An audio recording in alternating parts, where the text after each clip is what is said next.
19 जनवरी 2026 की बात है। उत्तर प्रदेश के एटा शहर के अंदर भूतेश्वर शमशान घाट में 4 लोग चिताएं थी, जो बिल्कुल पूरी तरह तैयार हो चुकी थी। इसी बीच में कुछ आवाज़ लगाई जाती है कि चिताओं में जो कौन मुखाग्नि देगा। दरअसल जैसे मुगनी की बात सामने आती है तो ये 12 साल के बच्चे का नाम बोला जाता है, देवांश जिसका नाम होता है। देवांश मुखाग्नि देगा। असल को देवांश को मुखाग्नि नहीं देनी थी, मुखाग्नि देनी थी तो कमल सिंह को देनी थी। लेकिन कमल सिंह जो होता है वह सलाखों के पीछे बहुत दिनों से बंद होता है। वो भी कोतवाली के अंदर बंद था।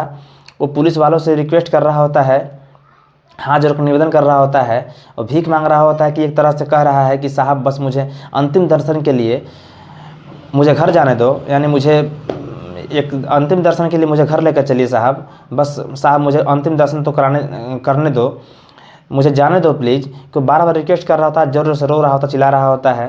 पुलिस वाले भी कहते हैं हम ठीक है, हम लोग देखते हैं। आगे की बातचीत की कार्रवाई शुरू होती है। यानी जब बात आगे बढ़ती है तो पुलिस वाले कहते हैं चलो ठीक है, हम लोग देखते हैं, बातचीत करते हैं। जहाँ पर अंतिम संस्कार हो रहा था वहीं पर कुछ पुलिस वाले भी मौजूद होते हैं।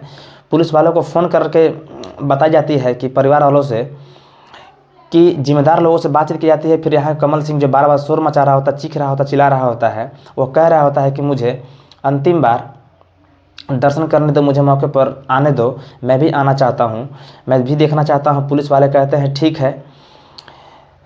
जिम्मेदार लोगों को जब इतना बात होता है तो बातचीत उन्हें घर के जिम्मेदार लोगों को पर इतना गुस्सा आता है, कहते हैं कि वहाँ दिखना नहीं चाहिए। अगर अगर वह यहाँ पर आता है तो चिताओं का हाथ लगाने की कोशिश करे तो अनर्थ हो जाएगा। इस तरह की जब बात पुलिस वाले को सुनते हैं तो पुलिस वाले साफ साफ मना कर देते हैं, कह देते हैं कि तुम्हारे घर वाले परिवार रिश्तेदार भी तैयार नहीं हैं तो हम तुम्हें वहाँ जाना नहीं दे सकते हैं।